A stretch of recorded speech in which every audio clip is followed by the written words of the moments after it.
अथ श्रीलक्ष्मी अष्टोत्तरशतनामावलिः। ॐ प्रकृत्यै नमः।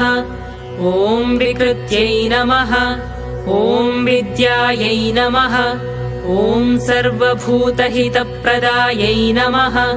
ॐ श्रद्धायै नमः। ॐ विभूत्यै नमः। ॐ सुरभ्यै नमः। ॐ परमात्मिकायै नमः। ॐ वाचे नमः। ॐ पद्मालयायै नमः। ॐ पद्मायै नमः। ॐ शुचये नमः। ॐ स्वाहायै नमः। ॐ स्वधायै नमः। ॐ सुधायै नमः। ॐ धन्यायै नमः। ॐ हिरण्मय्यै नमः। ॐ लक्ष्म्यै नमः।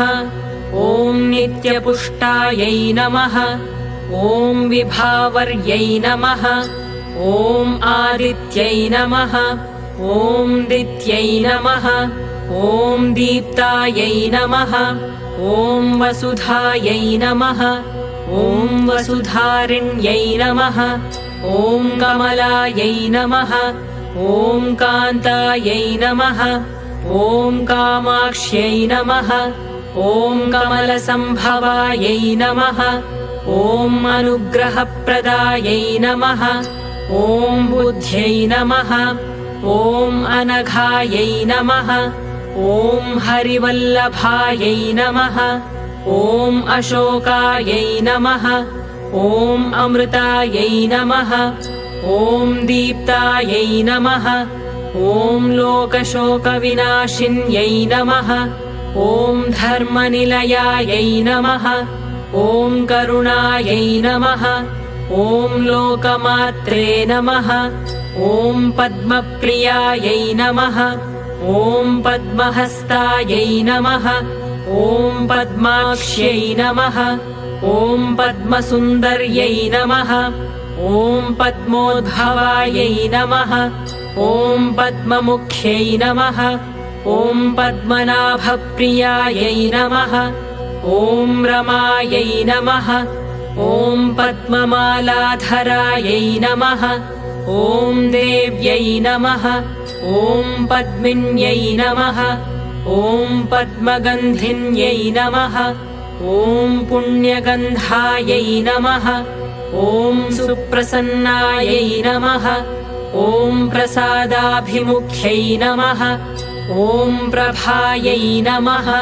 ॐ चन्द्रवदनायै नमः। ॐ चन्द्रायै नमः। ॐ चन्द्रसहोदर्यै नमः। ॐ चतुर्भुजायै नमः। ॐ चन्द्ररूपायै नमः। ॐ इन्दिरायै नमः। ॐ इन्दुशीतलायै नमः। ॐ आह्लादजनन्यै नमः। ॐ पुष्ट्यै नमः। ॐ शिवायै नमः। ॐ शिवाकर्यै नमः। ॐ सत्यै नमः। ॐ विमलायै नमः।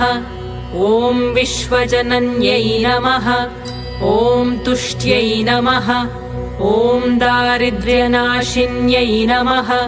ॐ प्रीतिपुष्करिण्यै नमः।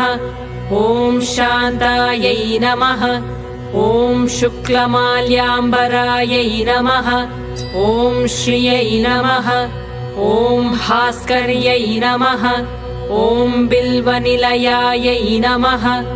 ॐ वरारोहायै नमः। ॐ यशस्विन्यै नमः। ॐ वसुन्धरायै नमः। ॐ उदाराङ्गायै नमः। ॐ हरिण्यै नमः। ॐ हेममालिन्यै नमः।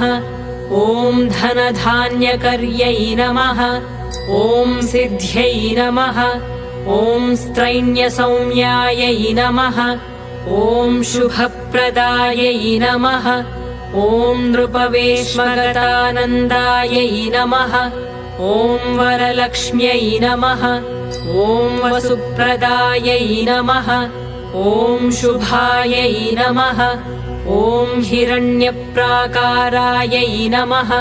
ॐ समुद्रतनयायै नमः ॐ जयायै नमः ॐ मङ्गलायै नमः ॐ विष्णुवक्षस्थलस्थितायै नमः ॐ विष्णुपत्न्यै नमः ॐ प्रसन्नाक्ष्यै नमः ॐ नारायणसमाश्रितायै नमः ॐ दारिद्र्यध्वंसिन्यै नमः ॐ देव्यै नमः ॐ सर्वोपद्रवनिवारिण्यै नमः ॐ नवदुर्गायै नमः ॐ महाकाल्यै नमः ॐ ब्रह्मविष्णुशिवात्मिकायै नमः ॐ त्रिकालज्ञानसम्पन्नायै नमः ॐ भुवनेश्वर्यै नमः।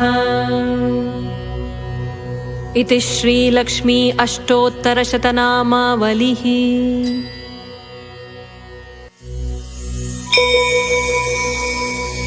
नमस्तेऽस्तु महामाये श्रीपीठे सुरपूजिते शङ्खचक्रगदाहस्ते महालक्ष्मी नमोऽस्तु ते।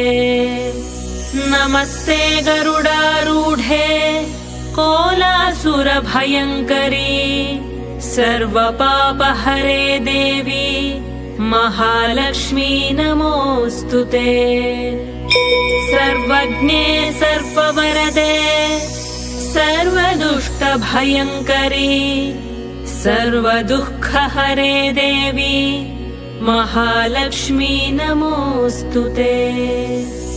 सिद्धिबुद्धिप्रदे देवी भुक्तिमुक्तिप्रदायिनी मन्त्रमूर्ते सदा देवी महालक्ष्मी नमोऽस्तु ते।